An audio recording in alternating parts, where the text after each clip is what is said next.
On this episode of Imagine That, we continue our recap of the D23 Spotlight Series celebrating 25 years of Disney California Adventure. So let's get started.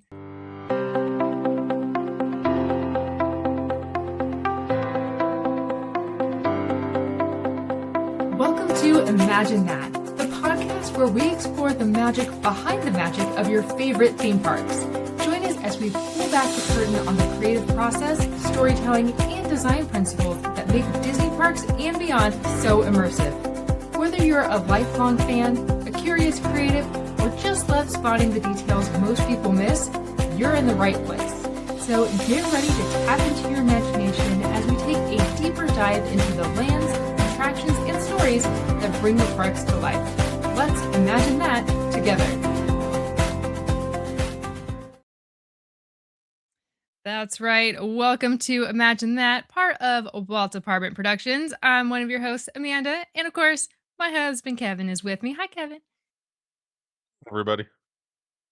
And today we are going to share the stories and some of the concept art from the second panel, which was DCA 2.0. So, again, this is from our D23 Spotlight series that we went to a few weeks ago, and we are going to break down that second panel. But before we get started, we got to thank our sponsors, Sunken City Designs, Getaway Today, and Where in the Park. And of course, big shout out to our lamplighters, our Patreons who are keeping that conversation going over on our Discord, which, if you have not yet joined our Discord, what are you waiting for? It's totally free. We're all there. Everyone in the Walt's Apartment Productions there. We're talking all things theme park all the time. So come hang out with us. It's a lot of fun. The links are in the show notes below. So just click and boom, you're in. It's going to be fun. All right. So on the last Imagine That, like I said, we covered part one of the event, and we were talking about DCA, Disney California Adventure, or Disney's California Adventure, what it was called back then originally. And we were talking about the stories that Barry Braverman, Kathy Rogers, Rick Rothschild, and Tim Delaney were talking about. They shared a bunch of concept art and stories, and it was a lot of fun. And today we're going to be breaking down the second panel, which is all about the transition from 1.0 to 2.0 and what we have today. So, if you're not watching us over on YouTube, we highly recommend you do so because we are going to be sharing some more photos.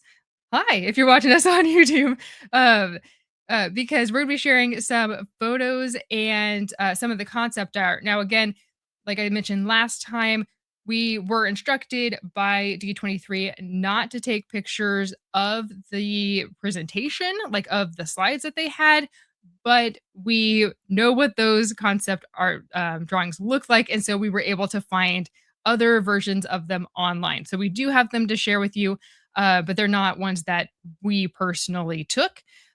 We do have some of our own photos from the rest of the event, like of the panel and stuff that we were allowed to take pictures of, but not of the actual concept art. So I hope that made sense. So let's dive in to part two. The Imagineers on this panel were Kathy Mangum, she's executive producer, Steve Davison's creative executive, Jeanette Lomboy, who is portfolio executive and creative producer, Kevin Rafferty, executive creative producer, and Emo O'Brien, who is also portfolio executive creative producer. So they worked on a bunch of different stuff, and we're going to break that all down. Kevin, what was the first topic that they discussed? I was trying to remember. Again, it's been a few weeks. From our notes, it says Kevin Rafferty talked first. I don't remember if that's exactly how it went, but I know they were talking about just kind of DC in general. I can't remember when we have a note here that Kevin Rafferty came up with the name of award winners. I can't remember if we mentioned that on the last episode of Imagine That or not, but I'll mention it again because it's funny. It was just I put it in my notes because it was like he got up on stage, like, as everybody was kinda getting settled in, and that was like, and also, I just wanna mention, I came up with the name award winners, so that's why I Yeah. threw it in there. Yeah, he mentioned that with, like, kinda like the asterisk of, like, "I did not work on any of DCA 1.0 except for that I had come up with the name Award Wiener." So, again, that's Right. still there for some reason. It's kinda surprising that it's made it that in Schmoozies, like, they're the 2 kind of, like, holding on with the funny names of locations at California Adventure. But, Yeah. yeah. So yeah, so they went through Bugs Land. So that was kind of one of the first things that he worked on, and I didn't realize that he worked on it as much as like it says like he was the show writer for the land here. Like um, that's what we wrote down after the event. Hopefully, it's all true. Um, because like I know he worked on "It's Tough to Be a Bug" for Animal Kingdom. Like he wrote the song at the end that's always in my head whenever I start thinking of California Adventure songs about bees being pollinators. You can look it up if you don't know it. Um, but yeah, so he worked on that, and that got kind of like shoehorned into California Adventure 1.0. So it's not like he worked on it for California Adventure. It just happened to get thrown into the park because they needed something, and it was on a very tight budget, tight time frame to turn around, and all that stuff, right? So that's what they're going over here. For A Bug's Land, it said that like the way that they presented it was just kind of like, "Hey, we need something for kids to do." Like it was one of the early complaints about California Adventure. I think everyone who went there during that time period was aware of the fact that it was supposed to be an adventure park. It's supposed to be for the older kids, for the adults. It had alcohol, unlike Disneyland across the walkway there, you know. But you have families coming there with their kids for a full day park, full price admission. So they wanted something for kids to do. So they created the Bugs Land. And yeah, I mean, I don't know if you remember anything else important from that conversation for that section. No, they were just kind of reminiscing about how cute the land was, and how fast they put it together. It was kind of like you mentioned, they needed something for kids to do, and it just made sense that if you were shrunk down to the size of a bug, what would that look like? So, um, having that land, they got some rides that were kind of off the shelf, and then they were talking about some stories about the oh, I just lost the name, who does the voice of Heimlich. um Ramped or something? John yeah. Ramp? They were sharing some stories about how Joe he Ramp. came into there you go, how he came into the recording studio and how much fun that was, and how he even recorded the Spanish version of the safety spiel. So Oh yeah, for yeah, Heimlich's Choo so Choo Train. That's true. yeah, yeah. So Cute. we have some of the concept art there. So it's just kind of a fun like walk down memory lane because like I mentioned in the previous episode that everybody in the room, or at least the vast majority, we remember DCA 1.0 and this transition period, and so it was like walking down memory lane for all of us, and seeing those pictures of like, oh, that's right, I remember the four-leaf clover, I remember, how they felt and maybe their kids felt in having this area to play in. So, this is a picture of opening day for the land, with John Lasseter there in the yellow shirt. So Yeah, and I found the note over here where it's saying that he actually Kevin Rafferty says that he talked to John Lasseter while they were in line for It's Tough to Be a Bug, and John described the entire concept for A Bug's Land while they were in line for the show. So it's kind of that's funny right. that like it's just like, "Hey, this is what you guys can do." And they're like, "Sure, John Lasseter, whatever you say." Because back then, John Lasseter had a lot more clout than he does these days after all that stuff that came out. But like whatever he said went back then, back in the early 2000s, 2002. So yeah, just kind of wild. Yeah, the whole Yeah. four-leaf clover was Lasseter's idea as well, is what he said, I believe. Yeah, I think so. Which I mean, we love those details, and I think that was super cute because if you didn't look up and you weren't really paying attention, there was the one four-leaf clover, and that was super special. So thank you for adding in those details. All right, so then right after the success of A Bug's Land, they were like, what can we do next? Let's think of some other Pixar films that might be able to transition into our park. And so next up was Midway Mania. So Kevin, what were some of the things that we're talking about there?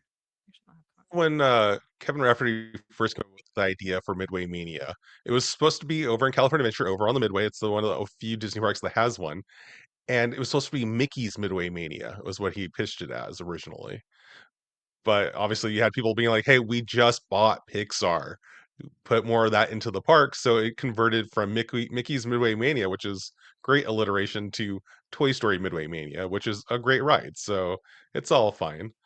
And so they're talking about how they had to figure out where to put it exactly because they wanted it to be on the Midway. But I know Kevin Rafferty, I think he mentioned it in his book as well, which I have a copy of over here. What Magic Journey? Boom. Um, where he mentioned that part of the problem was that he thought he didn't have room for it because there was a roller coaster right behind the Midway games. But Tim Delaney's design for that roller coaster had it where you can actually remove some of the fake legs that were on it, making it look like it was a wooden roller coaster, and you can go right through and access more space. So they did that, and yeah, so he explained that whole like kind of just like the logistics of getting through the wall there and making it where the like, line goes. Or actually, I don't think the line goes past. It's just the ride vehicle has to go straight past where the roller coaster is to get into where the actual like game part of it happens. Um, Right. he didn't go into a lot of details about creating the game like he does in the book. So go pick up the book; it's a lot of fun. Um, but he did talk about his 33 hours with Don Rickles. Yeah. Yeah, where yeah, because obviously if you've been to California Adventure or if you've been to Disney's Hollywood Studios and seen this attraction, there's this huge Mr. Potato Head animatronic, and it's Don Rickles' voice doing all of these like it seems like improv because there's a person like manning like the whatever the Controls. interface for, I guess. Yeah. Yeah. So they can choose what he's saying, but just from a set list of recorded things that Don Rickles recorded. RIP.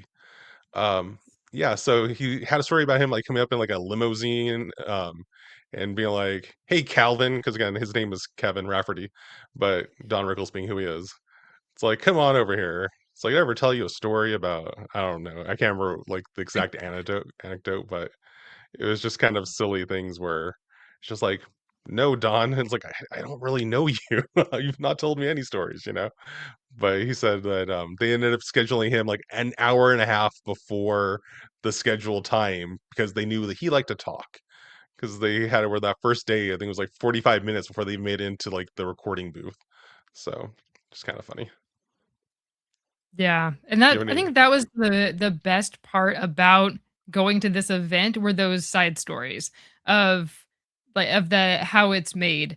You know, there might be some things in some books, but to hear those stories from the Imagineers who were there, that's really like got us excited about going to this event. So there's stories like that where he was like, all of a sudden I'm in this limo for 45 minutes and just going, "Okay, well, we were supposed to record right now."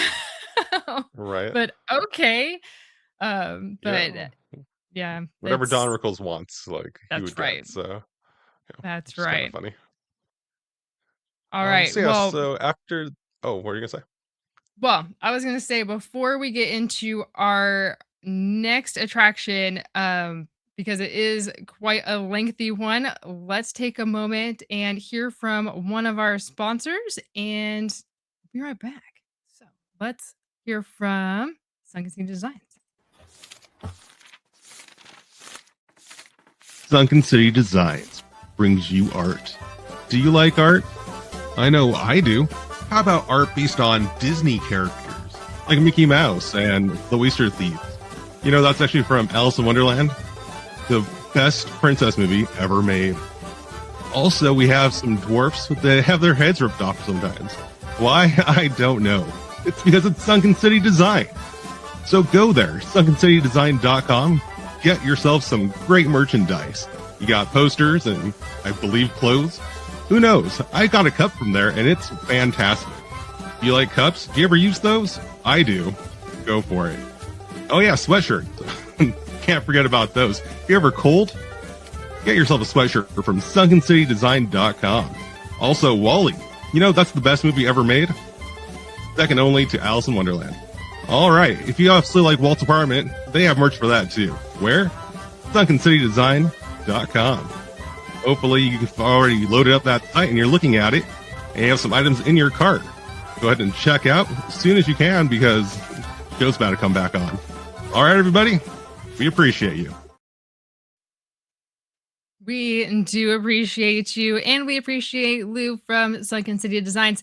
If you have not yet already, be sure to follow him on your favorite social media platform because he is not only working on a bunch of new art, but he's also working on an exhibit coming out this August. So be sure to mark your calendar. The first weekend of August is going to be that open house, and then the exhibit's going to be running all month long. So be sure that you are following not only Walt's Apartment Productions, but also Sunken City Designs because we're going to be dropping all the news as it comes out. And it's super exciting. We're super proud of him. So, fellow Imagine That co host doing big things out there. So, Yeah, we need all to right. fix that out. Again, it's Sunken City Designs with an S at the end of it Oh, .com that's now. true.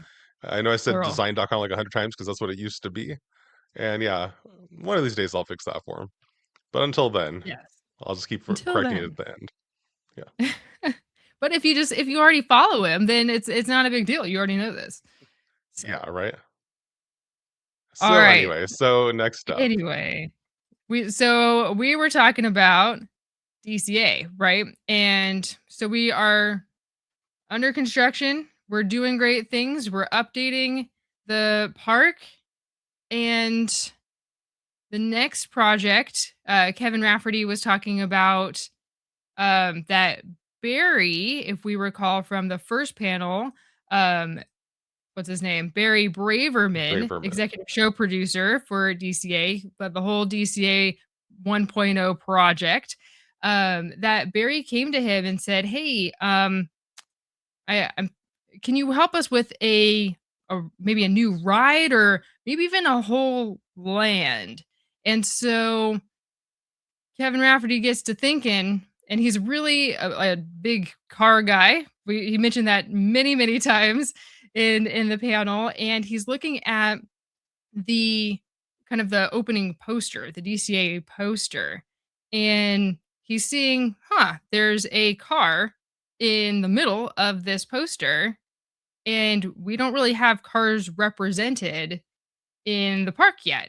So, Kevin, what does that lead to?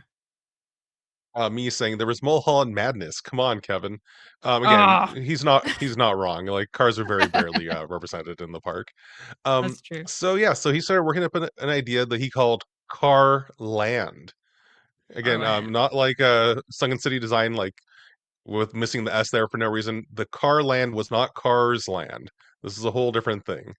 So he designed this whole thing based off of California car culture. And he had no idea that they were even working on a Pixar movie called Cars based on cars or anything like that when he started coming up with the concept art. And we're showing it on the screen if you're following us on YouTube. Otherwise, you can imagine he just had it where it's like neon lights. It actually looks very similar to what we ended up getting with the Cars land that's in the park, where you have a mountain based off of car parts. You have like I said, neon signs and shops and stuff.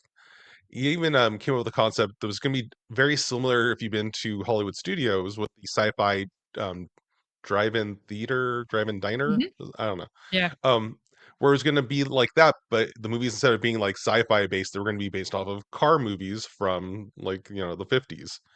Because I think I can't remember if he said it during this event or if it was from the book. And again, I've been following Kevin Rafferty for a while. If you've watched our YouTube video, you'll see like he's listed as my favorite Avenger. Um, but he was saying that over at Disneyland, when it first opened, it had Main Street that was based on the 1900s when it opened in the 1950s.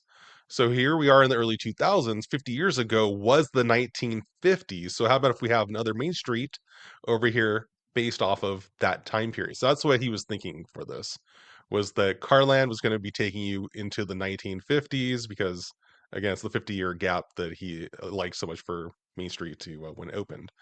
Um, so that's why if you look at the screen here, you can see like a guy looking kind of like the Fonz from Happy Days. Um, giving out a burger and a milkshake. I'm not really sure what's happening there, but still, it's just kind of Yeah, cute. he's your waiter.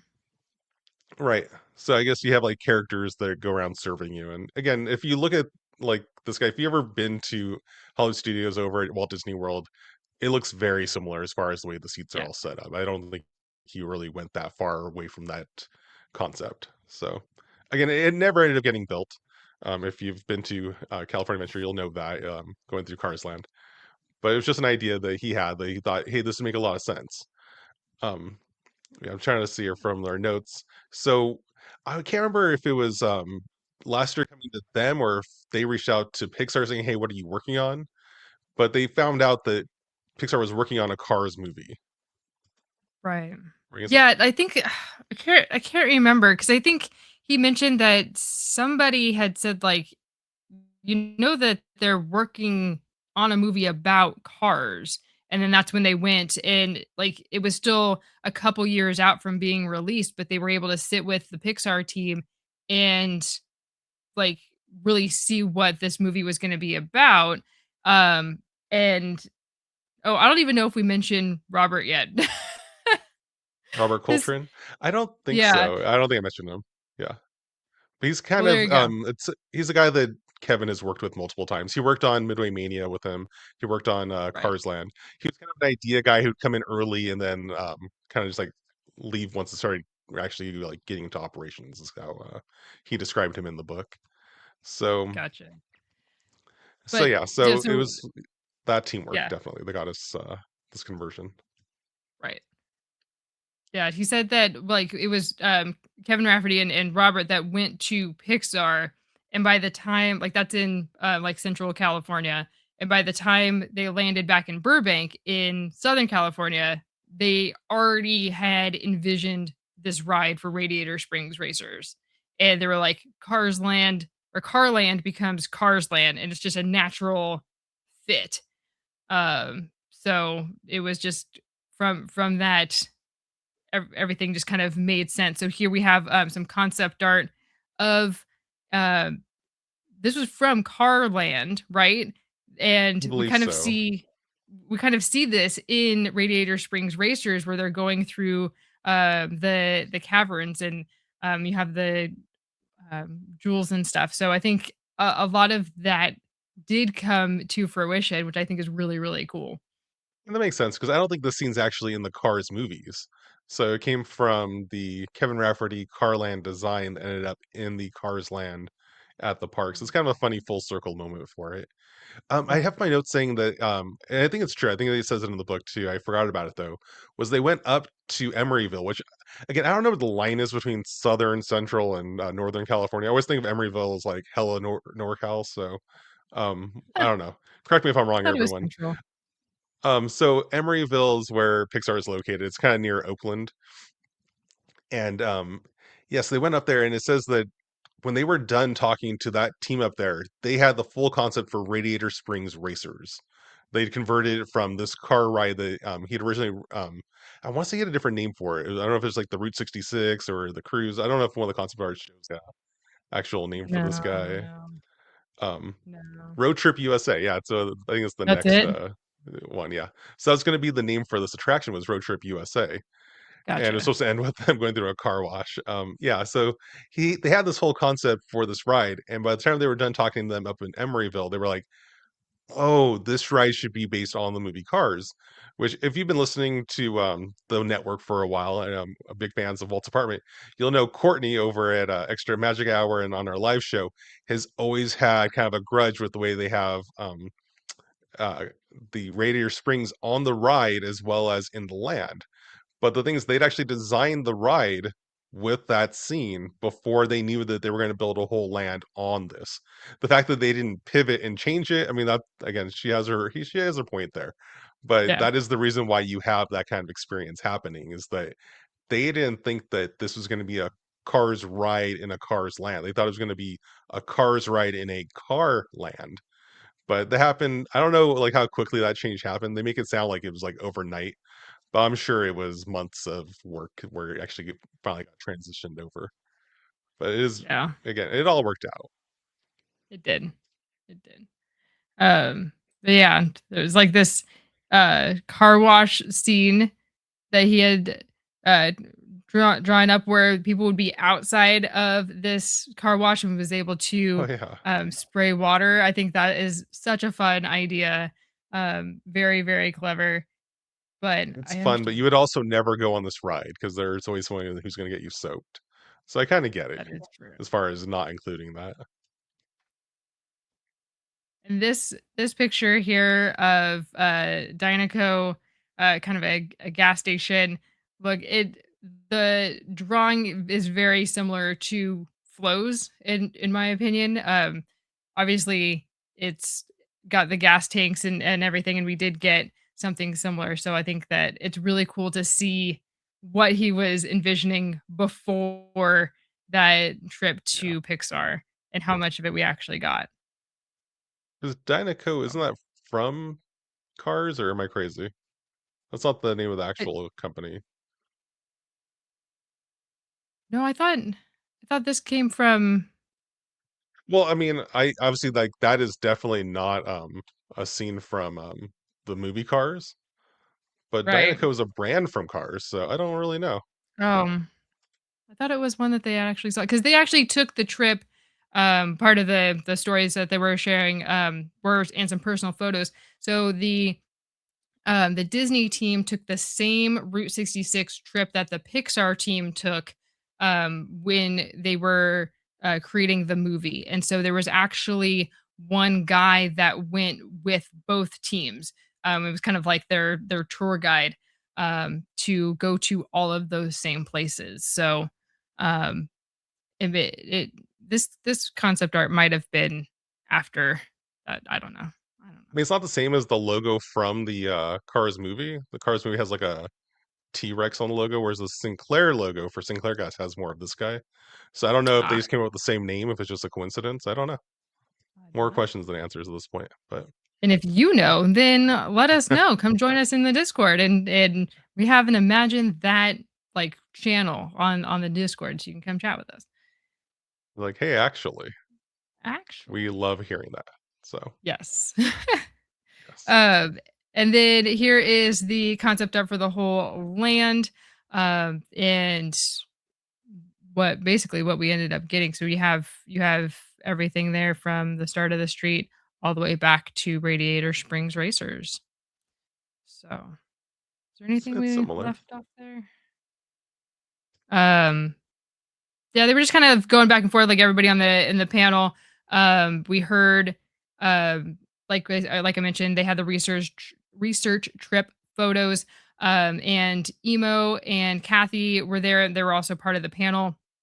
And Emo actually did the interior. She's big interiors. She's done several projects, as we'll learn a little bit later. But she did all the interiors for the shops and the restaurants at Radiator Springs. And so she shared a little bit of the inspiration for flows. I guess there were the owners of the Midpoint Cafe in Adrian, Texas, Fran and Joanne. So it was like these two owners that combined for the look and feel of Flo's Diner. So I think that was awesome to hear some of those and what her logic was of like, okay, well, you'd have maybe a giant rearview mirror and all of these things. And so just hearing those stories was a lot of fun. So It's true because they brought up the point that like in the movie, you never go inside of these buildings, yeah, yeah, and they were going to have guests in there. So what do you put? So yeah, yeah, it's cute. super cute. Um, all Yeah. right, let's see what else we got.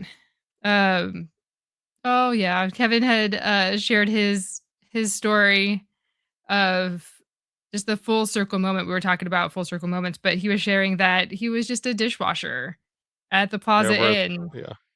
And so this group of guys here would be out in the parking lot where DCA is now and dreaming up of, oh, if I ever got the chance, what would I create? What attraction would I create? And he said that it was around the same spot where Radiator Springs is today, where he was having those conversations. So it was just that full circle moment. I thought that was It really was like cool. the employee parking over in that corner of the parking lot, apparently. Yeah. Yeah. There's Kevin with the model. And it's like an official Disney promo kind of thing they did for the land. And you can actually see this at the beginning of our intro for Imagine That if you watch this on YouTube. Like I said, it shows up because I'm like a big fan of Kevin Rafferty, so included him here pointing out where things are going inside of the land. Yeah, I have other notes here saying reminding me here, I guess, that he actually wrote some of the song titles over at Flo's. So if you're ever inside of that restaurant, they have I don't know if they're like golden records or whatever. Like Yeah. it's like they won awards for their records, and to have like the albums that they recorded or whatever, and it has funny names on all of them. I can't remember any of the names off the top of my head right now. I know that they are silly Yeah. though. Yeah. Yeah, they're very funny. I mean, yeah, he did a lot of lyrics. I think we see him as like an Imagineer first and like a designer and all that, but he's written a lot of songs that we know. So Well, I mean, he didn't write any songs for this. He just wrote the titles for these songs. no, he did like the Midway Mania song too. Yes, I mean he did. Like I said, he did the song for whatever. It's tough to be a bug as well. Yeah, so He's see, definitely a songwriter. But for Flows, they didn't write any songs. I think for that you'll hear in the restaurant. It was just on the albums, their song titles. If that oh makes okay. sense. I thought it was the never mind. Okay, Yeah. any other notes on So, cars? yeah, I'm sure. I'm just dealing with my eyes being a little blurry over here. Um, yeah, yeah. I mean, he like has the whole thing about how when they were working on it, just like the whole design just kept getting bigger and bigger the more they worked on it. And Right. that's kind of true for everything that they work on, I suppose. I mean, sometimes with the California Adventure, things got smaller and smaller, so it was good for this project that things got bigger and bigger. Um, after listening to the 1.0 panel first, where it was kind of the opposite of his storyline here, where things kept getting, yeah, more into it rather than stuff taken away, which was fantastic. I can remember if you said with that, the guy who was their tour guide, who's the voice of the sheriff, Oh, that's um, right. Yeah. I Michael mentioned him, but I Wallace is couldn't my remember note his over here. name. Michael Yeah, Wallace. Yes, yes. yeah. So he was the tour guide that took him through Route 66, and yeah, he was the voice of the sheriff. So he's in the ride. He's one that tells you that you're not racing yet, Slow and he's not down. an actor, I believe is what they said. He was just they liked his voice, so they went for it, which I That's think is awesome. hilarious. That is. Um, yeah, Oh yeah, you were talking about how things kept getting bigger and bigger. They had quite a few pictures that they shared with us of how the rock work structures came to be and how the process of going from a really small model to then scaling it up to then scaling it up and scaling it up even more, and how each time they are going in and carving and making it like to scale each time. So it could be an eighth of a scale, fourth of a scale, all the way up to where like they show I can't remember who all. Oh, I have it here. Bill Kahn and Imagineer Katie Polk. So Katie is Imagineer and Bill is the production designer on Cars. So he did like the uh coloring for the movie yeah, and then also helped with the coloring of the rock work for the land. And so there was this great picture of them, and they're like sitting on these rocks. Like the structure is huge, and they're going through with different paints and doing the painting. And I thought that was really really cool that they had people who worked on the movie then come in and work on the rock work and then just how that process works. Like, it's just insane the amount of work that goes in. But that last iteration is okay, this is the exact color that we're using in this section. This is how this rock is going to be shaped and all of that. And so that then gets scanned and then is applied to the rebar framework and everything, all the concrete and all that. So just crazy the process that they go through with this. Yeah, I want to say they said they had like special machinery that was bending the rebar for them in a very specific way that they had to like kind of put back together like a puzzle once they were actually at the location.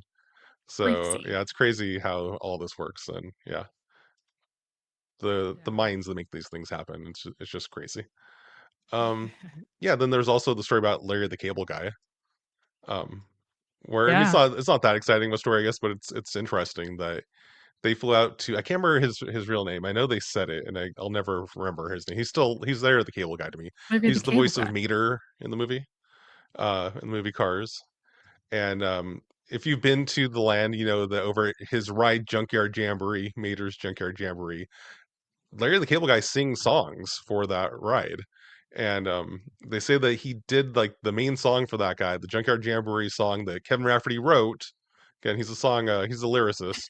Um, the Larry the Cable Guy saw it, read it in one take, recorded that. That's what you hear when you're in the park. It's his very first try at it. So it's like him and Fantastic. Angela Lansbury, right? So I think that's her story for Beauty and the Beast, right? Where she came in and was just like, "What are the lyrics? I can sing that."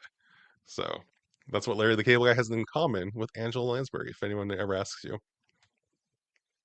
There you go. That's pretty impressive. We can't do that. no. Oh, shoot. All right. Well, so that was a lot about Cars Land. Before we move on to our next land, let's take our second ad break and let's hear from our good friends over at Getaway Today. It's been a great show so far, but who's ready for an ad break? Did you know that the best way to keep our shows going is by supporting our sponsors? So, let's get to know more about the travel experts at Getaway Today. They've been helping to make vacation dreams come true since 1990. And whether you want to visit the happiest place on earth or to travel to Orlando for a most epic adventure, they are there to help. Are you trying to find out which hotel is your best option or which theme park tickets will work best for your visit? Are you concerned that you might need a last minute change? No worries. Their travel experts will help you out. Looking to book a cruise but don't know where to start? Hey, they can help with that too. They will find the perfect cruise for your vacation, whether it's your first time or you're a well-seasoned cruiser. When you book your cruise with one of the Getaway Today experts, you will have a dedicated agent to help you every step of the way. They take care of the details so you can have the most fun.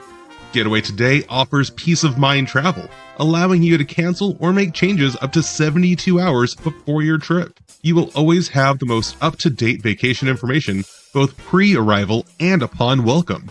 Getaway Today guarantees the best prices, with no hidden fees, and every time you book through Getaway Today, they will donate a portion back to a charitable organization in your area. And so far, over $4.5 million have been donated. So go ahead and dial 1-855-GETAWAY, that's 1-855-438-2929, and be sure to tell them that Walt's Apartment sent you. Or just click the link in our show notes for more information and the best deals to start your Disney, Universal Studios, or cruise vacation planning. What I'm trying to say is, if you like to travel, check out Getaway Today. Alright, so now it's time to get back to enjoying that view from Walt's apartment. Let's get back to the show. Absolutely. Call our friends at Getaway Today. They've helped us out with our trips and all of the other hosts on the show too. We've all used them and they are fantastic. So even if you just have a question, they can help you out. So be sure to give them a call. Speaking of traveling, so we were talking about how Cars Land, the research team went out to Route 66. There's also a research team that went out to check out all of the piers in California when they were creating the Paradise Pier that we had the original DCA.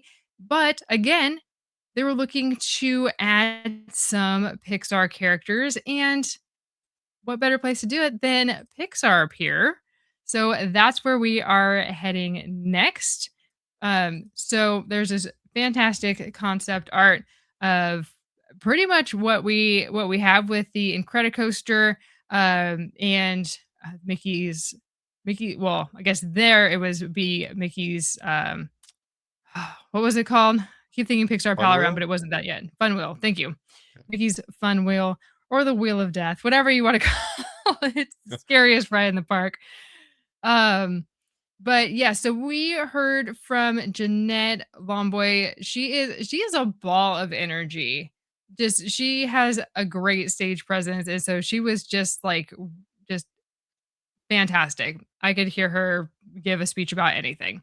But she was part of the lead on Pixar Pier, and so she was talking about how Midway Mania was there. That was great. They were looking at the rest of the pier going, what can we do? And she was talking about Incredicoaster, and Incredibles 2 was just about to come out, and they were really inspired by the score by Michael Giacchino, of course. And they're like, this is a natural fit. This is fantastic. And she was sharing some pictures of her and Tracy Knows, who is the creative director for Pixar, in the show scene with Jack Jack in Edna Mode in on the Incredicoaster with like the giant Jack Jack with the cookies. And she was just expressing her love of Jack, and she's like, anytime we can get more Jack Jack, I'm in. Like, say less, I'm there. So she was a hoot. She's so great. What I know did what she's did you excited learn about from that? some cookie num nums in there. So yeah, Yes. I was trying to figure out like time wise because I know Space Mountain had Michael Giacchino score before the Incredicoaster, so they already had him on board as like, hey, you make music that works great on roller coasters. Let's have it at both of our parks over here, and it works great. Again, I still love the old California Screamin' soundtrack. Don't get me wrong, but Yeah. Giacchino's wonderful. The Incredicoaster is a good addition. I like the addition of show scenes on roller coasters. All for it. It made it sound like originally when they were kind of like coming up with this, it was going to be, hey, you have Toy Story Mania, then you have the Incredicoaster. Awesome. You're still at Paradise Pier, but as they kept kind of like brainstorming, it was like, we can turn this whole thing into a whole Pixar thing, for better or worse, I guess. It was fun to see her there in the same room as Tim Delaney, the guy who designed Paradise Pier, where he seemed like, I mean, I generally don't know like his actual thoughts in his head, but he was very like, yes, no, wonderful. Like, I love that we are adding on to the things that we created back in 2001. So he seemed like he approved. She seemed like vindicated for it. So hopefully it's all true. I don't know what happens backstage, but as far as in front of all the guests there, they seemed like they'd worked everything out, and like everything's great. So I'm on board with Yeah. that. Um yeah, she was talking about how they had fun with especially the adorable snowman. So now she brought up the yellow snow cones was kind of something that they thought would be funny, and they actually put it in the park. So um yeah, that's a scene from Monsters Inc. for anyone who doesn't know, where the Yeti has yellow snow cones, and he has to let them know it's don't worry, it's lemon. So Yeah. yeah, so it's cute. It's very I cute. can't think of Um, anything else too much other than bringing up that they are working on Coco. yeah. Yeah, so that's the next project. I mean, we didn't really see any concept art that we hadn't seen before on that, but they're moving dirt. They're moving and shaking, and they're I'm excited to see what they do. But that was I mean, you're talking about how they were feeling kind of like, okay, like the torch has been passed down and they're okay with it. That we're doing Yeah. some changes. Um and that was true also for Coco, because it was like, okay, well, there's buildings back there. But now to hear of like, it's okay, you can build on this. You can move some structures. It's gonna be fine. They were like, okay, we got the blessings from our elders. And Right. Jeanette said multiple times, like, we want to honor what came before. And Yeah. so, a lot of times people have the mindset of, no, they're taking down something sacred, like with the Mickey ears that was on the California Screamin' on that loop. Like, no, you can't take that down. That's part of the attraction. And we got, obviously that doesn't work with the Incredicoaster. So she was just talking about how having that stamp of approval is like, oh, okay, we can breathe, we can do, what we do best, and that's create immersive experiences. So um, that was really cool. So, and then we were talking about entertainment. Wait, let me go here. I have another page before we get to World of Color. So, DCA Entertainment was what Steve Davison was talking about. So, Kevin, who's Steve Davison? Steve Davison's been on my list of people who I've wanted to see live. I wish they, with this panel, they didn't have like an opportunity to like meet them afterward, which kind of I like broke my heart know. because I would happy to go up there and like talk to him. He's the guy in charge of entertainment for the Disneyland Resort, essentially. He's Yeah. famous for his work on the Believe fireworks shows, both the regular one and the holiday one. Um, for early California Adventure, he worked on the first parade that they ever had over there. That's what Amanda has up on the screen if you're watching us on YouTube, the Eureka Parade, which I saw I think once or twice. Again, it's one of those things where he kind of explained that the direction that he was given was that you couldn't have any Disney characters in your parade, but you have to have a parade. So he was working with what he was like kind of given, which is a lot of what the Design 1.0 people were saying, which is kind of funny that he was in the second panel because again, he contributed a lot to the second version. But again, we're just starting at the beginning. So if you're looking at it again on the YouTube, funny things, we're showing the Yesterland page. So if you aren't watching along, just go to yesterland.com and look up Eureka, and you can see this wacky California based parade. Um It's yeah, charming. after charming indeed. Yeah, so after that, trying to see the correct course of this. I know like I think he brought up his work on Aladdin and stuff first, but Hmm. the same year that the park opened, he actually is the one who came up with the original Luminaria show, which was the first nighttime show over on the Paradise Bay, where we would later get World of Color, and he worked on World of Color as well. So he's like the brainchild behind World of Color, and he kind of went through that story. Um, yeah, Yeah. for Luminaria again, he brought up that it was a good idea on paper. Again, I'm trying to think. I think he said he had 4 months to put this together. So if it felt like it Yeah. was a rush job, it's because it was. Um, Again, a lot of DCA 1.0 stories are kind of repetitive that way. Yeah, so we went through how Mhm. guests were able to design cards and they would show them up on the screen every night. So it had like some rewritability, but it was still a little yeah, tough to pull off. Really the big thing was that smoke of because everything was low level fireworks because they couldn't do big fireworks over there. I don't know if there was an issue with the city being so close. Whereas on the other side by design they're over by the freeway, so it's not as bad. I don't really know the logistics of all of that, and I don't think he did either because he didn't explain it. But yeah, so it was just kind of a weird like show where if it was a windy day in the wrong direction, all the smoke went to the audience. The Yeah. one or two times I saw it back in 2001, I didn't experience that. I love the show, so I was very sad when it didn't come back the next year. But I remember reading about people who did experience the smoke, and I'm like, okay, well, I get it. And it wouldn't be until like what 10 years later before World of Color or something crazy. But again, I'm Yeah. jumping ahead. Yeah. So he had mentioned um the screens and stuff that you would have your design your card, and then that card was shown on these projectors, which were in the form of these really big presents that were on the lagoon. Um and he kind of teased a little bit that some of the things from Luminaria might come back in more ways than we think. And he was very cryptic, but he Yeah. just said more to come. So I don't know what that means. But that's pretty exciting. Like, how There are they were a going to few use things what they that had in, the latest technology? yeah, there are a few things that Davison said that felt like he was right on the line of an NDA. So I'm hoping that Yeah. we end up getting some fun Luminaria stuff in the park. Again, he could just be messing with us. I don't know him. I didn't get to talk to him, like I said. Um, Right. but yeah, so it was just kind of a funny. I think that was one of the first like things I put back in like in our Discord was just like Steve Davison just hinted that we're gonna get a new Luminaria, but is it gonna Yeah, happen? I don't know. we So it's kind of shall funny. see. But yeah, what you were talking about was in 10 years time we would get World of Color, which longtime listeners of us know all about World of Color.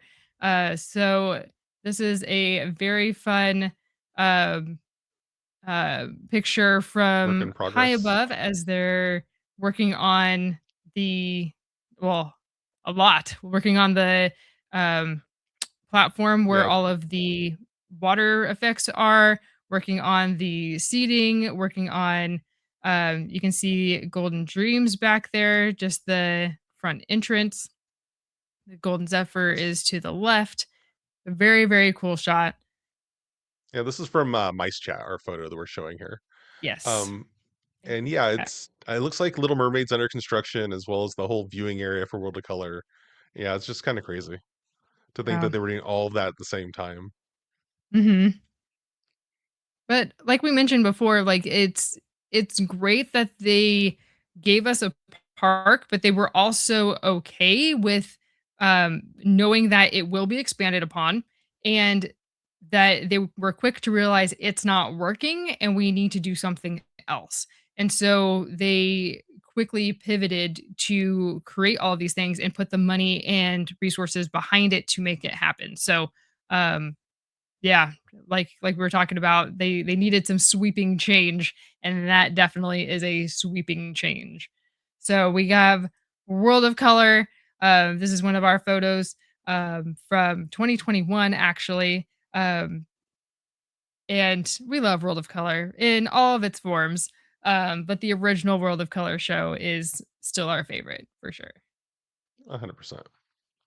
For Yeah, he sure. explained that like they decided they wanted a show like the Bellagio. So if you guys know Las Vegas, the Bellagio Hotel was famous for their fountain, and it's still there, still a great show. But it was all white lights underneath their fountains to make it where it was just glowing white, looking pretty. And Davison says that it was kind of his idea to like add color to it. I don't know if like that was presented to him as an idea that could happen, but yeah, he says that he pitched it to Bob Iger, where it's like, "Hey, here's an idea for a show for that bay for the lagoon over there." And he thought like, "There's no way that they're going to prove this because it's going to cost too much, and I don't really know how to do it." But it just seems like it'd be neat. And Bob Iger was just like, "When? Yeah. When can When you do can it?" you do And this? yeah, like I feel like Bob Iger kind of has a history of that, of just like, I don't care what it costs, but that's going to get people into the park. Let's do it right now. I'll sign the check. So yeah. So he started working with the companies who knew how to make fountains. I believe I've read that it's actually the same company who did the Bellagio fountains. Was it was actually a person who worked on the Epcot fountain back in the day. They didn't mention this at the event. This is just things I've heard. Where it was a guy who used to work for Disney who went off and made his own company, got hired by the Bellagio to create the Bellagio fountains. Then Disney hired him from that company to work on World of Color. So it's kind of like a full circle moment. That's So awesome. that's sweet. That's awesome. I know he was talking about how they had to invent a lot of new things to make this happen. But it's kind of, I mean, that's how Disney is. Of like, we are trying to create something that nobody's ever seen before. How do we do it? How do we get pyrotechnics and have that be able to be stored underwater for the majority of the day? And all of the electronics, all of the equipment and everything, that is all underwater. It submerges under the water and then it rises just before showtime. And how do you make that happen? You know, they had to invent all of these technologies. And so to hear those stories and from firsthand of like, how are we going to do this? That was so, so cool. So, Yeah, but yeah, I'm sure they reused a little bit of the Phantasmic technology, but true. it's still a feat that they were able to get this into this area. And they did it pretty quickly, all things considered, because again, Bob Iger's only question was like, essentially, how fast can you do this? So Right. yeah, it was ready Yeah. in yeah, 2011, is that 2010. I always forget. When did I 2010. meet you? Time Uh, just goes so fast. 2010. Yeah. Yeah. Wonderful. Yeah. Yeah, so, but yeah, I mean, it's not just the water too, it's the lighting behind it, you know, the attractions, the backdrop of the rest of the Pixar Pier is the backdrop. You have the wheel, you have the roller coaster, all of that has lighting on it that plays with the show. So, there's a lot of moving parts for sure for this particular show. Um, I mean, the whole like Mickey Mouse face on the the former Sun wheel is because of World of Color. Because they right. didn't want to have the sun face, they wanted a big Mickey face to be the kind of like the background of the show. So yeah, Yeah. Yeah. And they had like that screen that went over his face so they could do projection stuff on it. that was Oh, weird. Yeah. that was weird.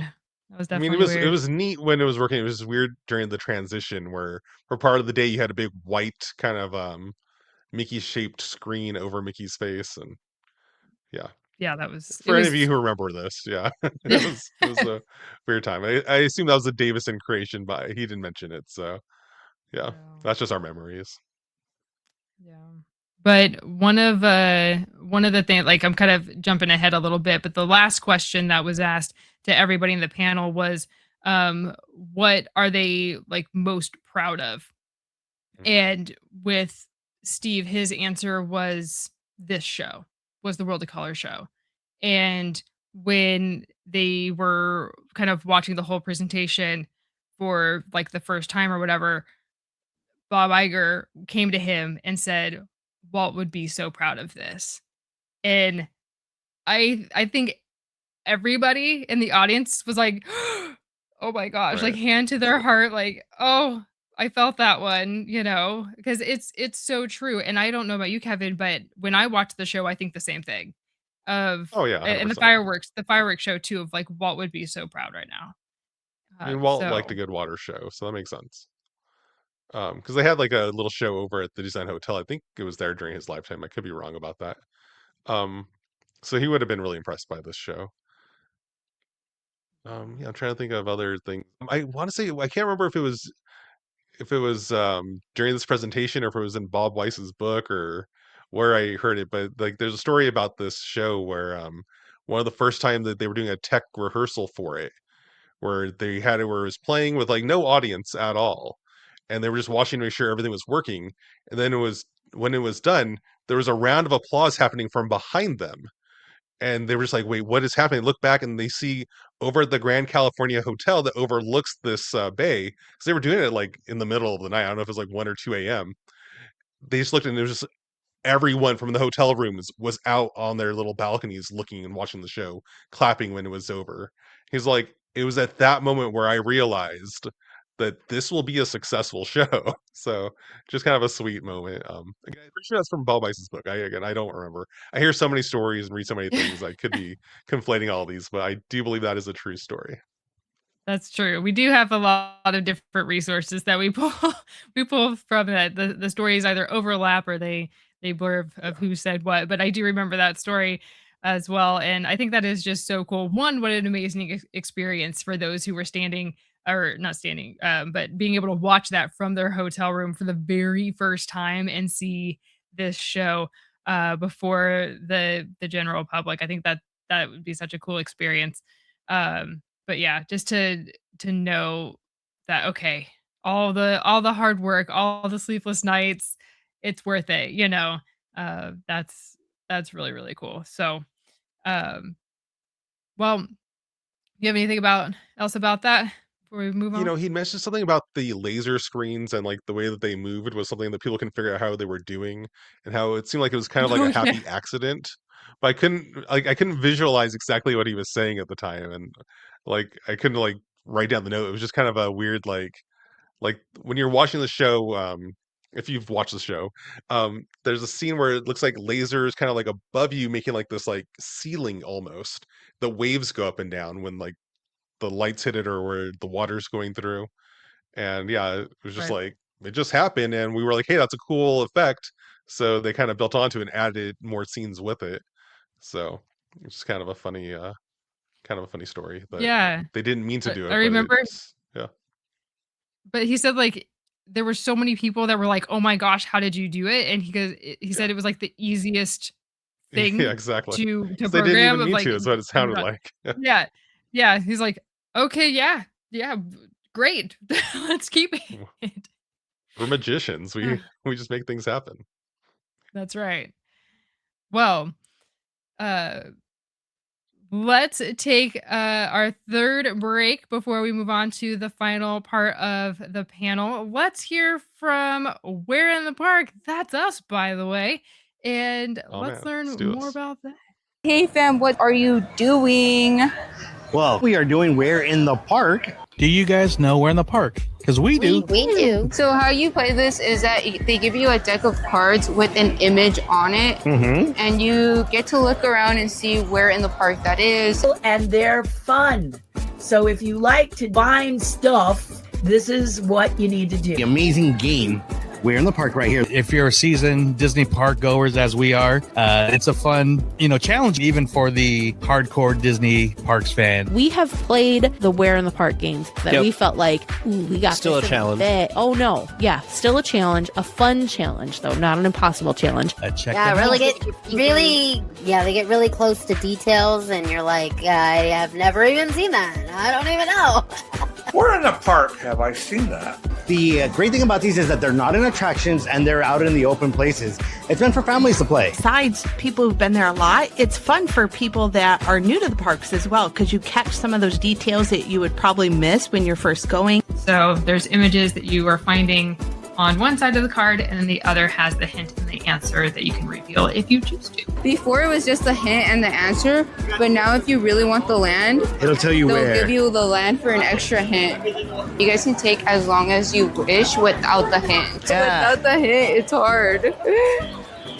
But that's what makes it fun. But they do not just do Disney parks, obviously. What other parks do you guys actually cover? Universal and yeah. all that good stuff. East SeaWorld. Coast, West Coast, and they're Yes. continuing to expand even more after that. Mhm. Check them out, whereinthepark.com, if you need to get some game packs. They are so much fun. We appreciate We're in the Park. You know, they're awesome. We love Kevin and that. Amanda. Get you some We're in the Park today. Hell yeah. Use promo code Walt's APT Podcast to save 10% at whereinthepark.com. Yeah, that's us. So if Yeah, I'll hook you up with you that. don't know yet, we are Kevin and I and my mom Kim. We are Where in the Park. You saw us in a little clip there. We have game packs just like this. You can experience your favorite theme park in a whole new way. And we also have our own podcast, Where in the Park Podcast. We come out with a new show every week talking about the history, stories, and secrets behind the details of your favorite theme parks. Kevin, what is the topic that just dropped this last week? You know, I'm trying to think, when this comes out, I think last week will be this week, so it's kinda confusing. So we should be, hopefully, be done with our episode all about Universal Studios Hollywood, because we do all parks, not just Disney. The week before that, we did Epcot. So if you, are a fan of Epcot, we did a whole thing on the Mexico Pavilion, all the details that you'll find there, whereas the Universal one is about, Carl Laemmle and Irving, Thalberg. Thalberg? I don't know, I need to learn how to pronounce his name before I record the episode. But yeah, and Yes. those buildings there and like their inspiration and what you're seeing when you're in the park. And that's what we do. So the Mexico one was a lot of work. We did a ton of research, a lot of things that I don't think anyone else has ever like pointed out before as far as in writing. So you can also go to our blog if you aren't if you're like, hey, I only listen to one podcast and that's the Walt Productions. We understand you. Yeah, go to whereinthepark.com/podcast and you can see our blog and you can see photos for all these interesting details that you may have missed, or we'll tell you the history behind some of them. Yeah. And also, too, if you go to the very bottom of all of our blogs, we do list all of the sources that we found while creating the episode. So you can do a deeper dive. This one's a really long one that I'm showing here, but it has all of the articles referenced for each one of our episodes. So if we reference a book, if we reference a website or anything like that, you can just click on it and go straight to it. So yes, definitely check it out. We put a lot of time and effort into these And it's been a lot of fun exploring the details and getting to know the park on a deeper level. And we hope you feel the same way. So definitely check us out. We'reinthepark.com and We're in the Park podcast. All right. So back to the D23 panel. So the last little bit we were talking about Avengers Campus and Guardians of the Galaxy. So let me pull up those pictures. Switching screens. All right. So Guardians of the Galaxy. Jeanette was talking about she's like, okay, you guys, again with her energy, I could again anytime she wants to do a speech on anything, I'm all for it. She's like, okay, you guys, I love the Tower of Terror. I love the Tower of Terror. I love the Tower of Terror. But also, we needed to create something. Oh, so she was saying that she is still a big fan of the original that is over in Florida. But this one over here at DCA needed some sprucing. And so this was actually her first official task at Disney. She was an intern before and she had worked on some projects, but this was like her first big like job was to work on Guardians of the Galaxy Mission Breakout.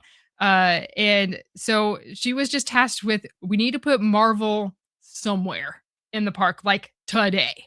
So what opportunities where in the park, where in the park can we put Marvel somewhere in DCA? And so she was sharing that she was working really closely with Joe Rohde. Boom, Joe Rohde right there. And they were like, okay, well, maybe like we need some inspiration. And usually when artists need something to inspire them, they put on some music.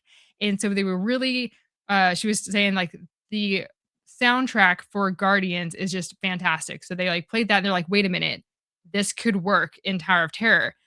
But she was sharing the story of like, again, getting permission from those who came before.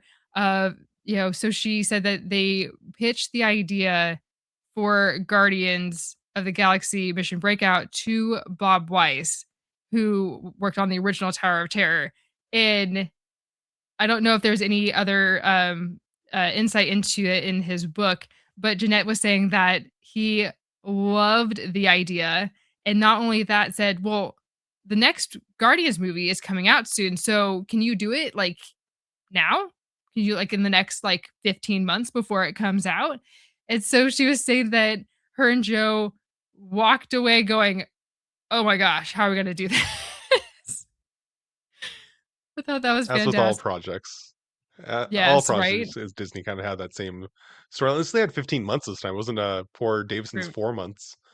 I want Yeah. to say there was a little bit more to this, like where they were asked again to bring Marvel into the park. Right. And when they were like, hey, we were thinking Guardians of the Galaxy, because apparently both she and Joe Rohde are big fans of that franchise. Right. Everyone above them was just kind of like, or how about Spider-Man? Oh, And they were that's like, right. oh no, I think it'd be better with Guardians of the Galaxy. And they ended up getting their way, which is kind of surprising. And Right. also, she didn't bring it up though, but over in Hong Kong, they're building a similar ride system that is themed to Spider-Man. So I'm not really sure what the rest of the story is there, who's working on Well, that one. like But we yeah, mentioned, like there's no such thing as a bad idea, and yeah. every concept art and everything, it just puts it into a drawer and it marinates for a little bit. And then when they need a new right idea, they pull stuff out of the drawer and see what lands. So I totally think that's what happened here. So I also think it's kind of interesting that like poor Kevin Rafferty was on the other side of this panel. He didn't talk about like because he's actually the one who pitched the idea for the original Tower of Terror. I don't know if he had mm, anything to do with the California version of it so much, other than like it was from the basic storyline of his concept. But yeah, so it was kind of funny that she's apologizing to Bob Weiss, who wasn't there, when you have Kevin Rafferty right there, be like, actually, it was your thing too, kind of. But I mean, he seemed like he approved of this change. I think everyone eventually has, which is also like one of her like vindication moments where it was like when we announced that we were going to change the Tower of Terror into a Marvel ride, the fan backlash was so fast. And I Yeah. remember those times where people were like, "What are we doing? Don't Yeah. touch that." I remember like it was like, the like stages of grief, I guess, where like I was in denial when I first saw like them removing the stuff from the Tower of Terror. I'm like, this is just them doing a temporary overlay, right? It'll come back. Right. Yeah. But yeah. No, It it works. definitely is here to stay, and it is good. Yeah, it is a fun ride. I know Amanda does not like drop rides at all. Again, No. like Joe Rudy has explained, this is a toss you up in the air and catch you ride, not a hold you over a pit and drop you ride. So I still don't like the feeling. I do feel the difference though. I will give yeah, you that. I do feel the difference. I still don't like the feeling. I love it. But yeah. I'll stand in that Yeah. line all day though. I totally Oh, don't it's a great mind that line. line. Yeah.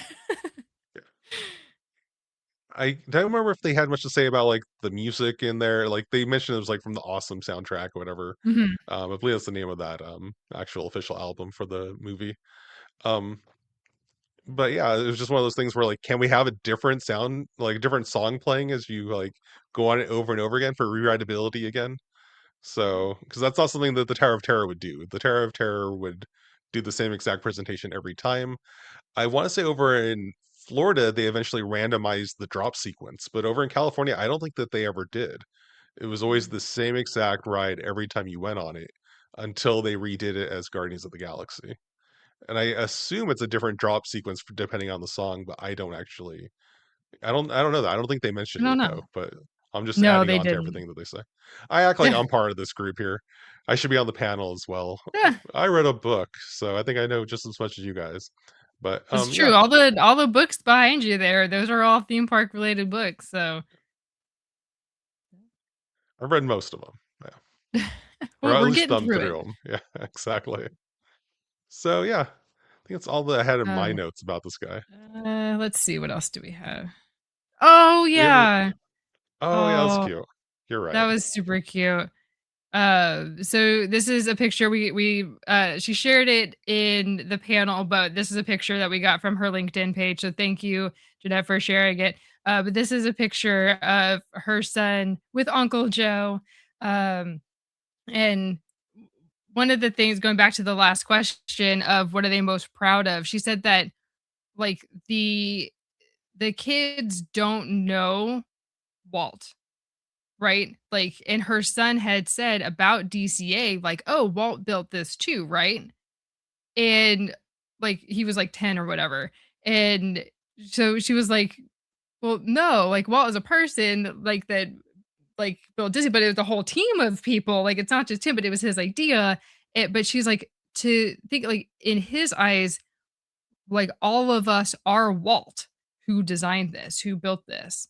I think that was like super, super cool and kind of a surreal moment And the that she idea that shares. like Walt was involved with California Adventure, like he Yeah. saw it as like on an equal plane, where for Yeah. years it's kind of been like the redheaded stepchild across the way. That like Right. he's come around in this time where we live in a world where Imagineering has updated that park enough that it does feel like it all becomes one cohesive thing. So yeah, definitely. Yeah, for That was sure. very sweet. Yeah. Yeah. Um, oh yeah. So Avengers Campus is where A Bug's Life and Bountiful Valley Farms was located. So they were sharing that they had this little nod. So here, these pictures are from us uh, over at Pim Test Kitchen, uh, where you go to get your beverages before you walk outside to go get your seat. They have at the condiment bar a ketchup and mustard bottle that is turned upside down that then has tubes that feed into the ketchup and mustard like dispenser that you would use for like your fries and stuff. Not pictured here because this was closed off section. But what I want to point out is that the label of the ketchup and mustard is Bountiful Valley Farms in the same font as the original mural of Bountiful Valley Farms, as is the mountain range on the label here underneath the word ketchup and mustard is the same mountain range that is on the mural with the section of the uh I don't know if it's supposed to be an orchard or just a farmland underneath it. So I thought that was really, really cool. Of course, established 2001 when DCA was built. So I thought that was a really nice touch. We already knew that detail was there, but they just kind of reemphasized again, paying honor to that what came before, even in this application. So just a little Yeah, I think I brought it up nod. in the last episode as well. But I just couldn't We didn't remember share a what picture. I couldn't remember what the acronym was on it. I was like, is that B like Bountiful Valley is a BV or BVF? And you're Yeah. like, I think it's just BV, but then it also says it, and I'm like, you have better memory than I do. So yeah, looking at All it, it's about the just definitely the details. BV. That's wonderful. Yeah, but I do like it's the same font. So, yeah, the Bountiful Valley Farms with the little squiggle, that is all the same. So I just thought that was really, really cool that they went to that length to put that up. So It's one of those, if you know, you know, and if you don't, like, it just seems like it's like it belongs there, you know. It doesn't seem yeah, like it's out of place, but it also doesn't seem like it's anything important if you don't know. It's just right, a random detail. So that's sweet. for sure. And then lastly, they were talking about Avengers Campus as a whole, and of course, what is to come. So, Jeanette was really sharing the story of how Avengers Campus was built, and how they were super excited. It's a brand new land, and they were bringing in all these Marvel characters. And she said that they were 90% done with the land before they had to shut down for COVID.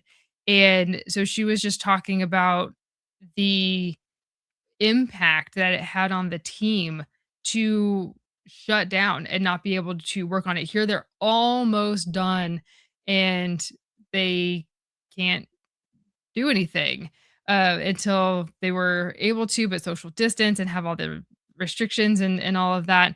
And so she shared the pictures of production and then getting shut down, and then the reopening of the land to the public in April of 2021, and how emotional that was for everybody. So I thought that was really cool.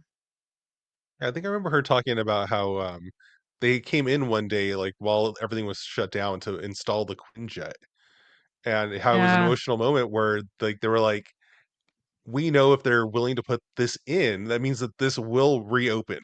We know that guests right. will eventually see this. You know, it was very sweet. And yeah. I Yeah, mean, they definitely seem like it's like they are aware that the land was not finished as far as that e-ticket attraction that we're still waiting on. Um, but yeah, it is coming, and they were happy to like. They didn't really go into detail about anything that they're working on. Again, they have those NDAs signed pretty tightly. D yes. D23 doesn't get around that apparently. Um, this isn't a D23 expo or event or whatever where they break news. So it's just kind of like, yes, we are working on it. You've seen the walls there. We're not hiding that. And yeah, I'm excited to see what it turns into. Yeah, absolutely. The lines are gonna be crazy. Even doesn't matter what people are saying, and just looking at the concept art of like, I don't really get it. What is this about? There is still going to be standing in line because we need to see this firsthand, and it's going to be awesome. So I'm excited. And that building they're building back there is massive. So very cool. And then lastly, like we were talking about, Emo was talking about Coco because she's working on that project and she's also working on Pandora. So not really any additional news shared like we were mentioning, but just that they are working on it and things are happening. So Yeah, anything else? I think that that's was it. about it. I was trying to remember when they were going through their like you were saying, they were talking about the things that were most important to them or things that stood out to Mhm. them. I can't remember what Kevin Rafferty's. So, thing was. Oh, Or that Kathy's. I feel like we didn't hear from Kathy a lot. Kathy was actually pivotal. A lot of this stuff actually being created, but she's kind of the background person. I feel like she didn't really have like a lot of like in-depth stories. yeah. But Yeah, I mean they all shared how they did something else at Disney before they joined the Imagineering team. Like Kathy said that she was uh working in the Adventureland stores, like selling snakes.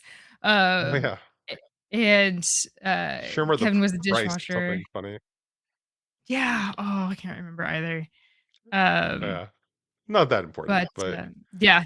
But then Emo was an intern, as was Jeanette, and Jeanette was a assistant director, uh, for Hollywood Backlot, so she was able to share some of those stories that, were from the first panel, and some insight into that. And then Emo, was an intern at Superstar Limo, so she also kind of worked a little bit on the original DCA, but, really helped design, like she did the interior for Muppet Vision Theater, for Hollywood and Dine, and the Hyperion Theater as well, the interiors for that. And then again, we also mentioned on in Carsland as well.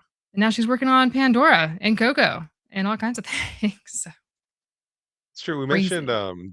Steve Davison, where he Yeah. like was like, "Hey, we might be working on a new Luminaria," and like I was talking about the NDAs. He was talking about how he actually designed the Aladdin show at the Hyperion. He was like, "I love the Hyperion theater." Then he kind of said something funny where he was like, "Please don't take away the Hyperion theater." Like I don't know who he was talking to. It He was obviously talking to wasn't the Emo. crowd. Was it Yeah, to he was emo talking to Emo. Yeah, specifically? because Oh no. he looked Oh, because it was like we had in the I can pull this back up. He was sitting next to Kevin, and then Emo was on the other side of Kevin Rafferty. So here, you have the from left to right, you have, the 2 moderators, and then you have, oh, I gotta pull up all the names again. I lost it.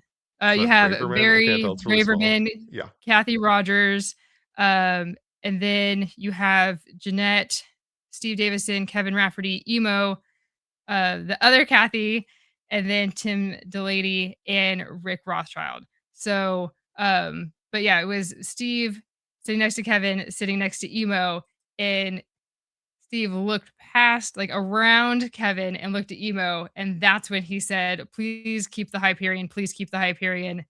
Please keep the Hyperion. I'm begging you, keep the Hyperion." Which tells me they're not keeping the Hyperion. Right. I feel like he's heard something about the demolition of the Hyperion, but again, he Yes. didn't come out and say that, so lawyers No.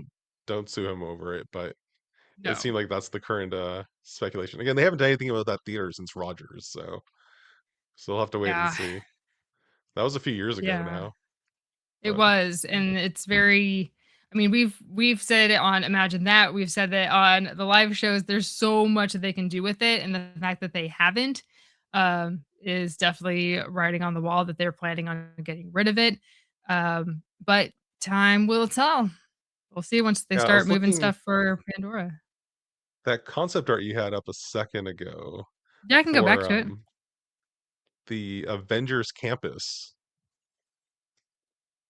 Yep. Where if you zoom in there, you can see the Guardians of the Galaxy ride right past it, where you have the Hyperion Theater in real life. It's It's just gone. fog. Yeah. That's gone. So I mean, there's no Yeah. Pandora back there either. It's just kind of like all of that is currently in the fog. So There are looks like there might be some trees. trees. Yeah, there's trees and fog. So yeah, that's not the best sign Uh, for the poor Hyperion. like, what is this back here? Another jet? Another I Quinjet think it's supposed to thing? be the Quinjet flying. I think it's what they're depicting there. Oh, I see. I could be wrong. Some I don't really kinetics, know. maybe? I didn't design this thing, I but didn't either. it's really cool though. So Yeah. yeah, so I guess that's about it for the California Yes. Adventure Spotlight. As far as what we Yes. can remember. We got Oh our yeah, it's true. credentials. We got our limited edition pin. Again, they never talked So, about this but poor they didn't dinosaur. talk about it at all. Yeah. No. No.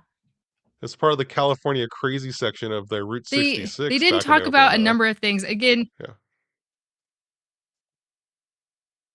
right? They like we mentioned in the first episode, they were really pressed for time. Really pressed for time. So they condensed a lot of their answers and some of I think they left out some of the questions in the second panel because they were really short on time and the first panel went a little long. So I think that's why, but even so, like they didn't really talk about that side of the park where Bajan Madness was. I think they mentioned Burger Invasion, but They in mentioned the the SS Rustworthy. USS Trustworthy. Yeah. Yeah. But as far as what they put in there, they didn't really mention Buena Vista Street didn't really get a whole lot of love. Mm-mm. But that's for another panel, I suppose. Right. Yeah, they didn't talk about the Sun Wheel or the Fun Wheel or the Pal Around at all. So I did a whole episode of that over at the We're in the Park podcast. So if you want to learn more about that, Yes. go over there. And yeah, final plug. All right. Final plug. All right. Well, speaking of which, there are some things that you can do to help out this episode and this channel. If you've enjoyed the episode, then please scroll down on your podcast player and give us a 5-star rating. And if you have an extra minute to leave a written review or just share it with another fellow armchair Imagineer, that would be amazing. It only takes a couple seconds and it tells Apple, Spotify, and all the other players that we're doing something awesome. It just helps out the channel in general. If you are checking us out on YouTube, hi! Hope you've enjoyed all of the pictures that we've shared throughout this episode and last one as well. Don't forget to subscribe so you never miss an episode. And you can also check out our other episodes like Extra Magic Hour and our Walt's Apartment live show. Plus all of the Walt Apartment Presents where we're doing exclusive interviews. So much fun to be had over on our YouTube channel. So be sure to subscribe. Also, be sure to check out our wonderful sponsors, our absolutely free Discord, and our Patreon page for everything. The links are in the show notes below. So until next time, continue to place trust in the magic of imagination. And remember, the details within the parks surround us in our everyday lives. Imagine that. See you next time.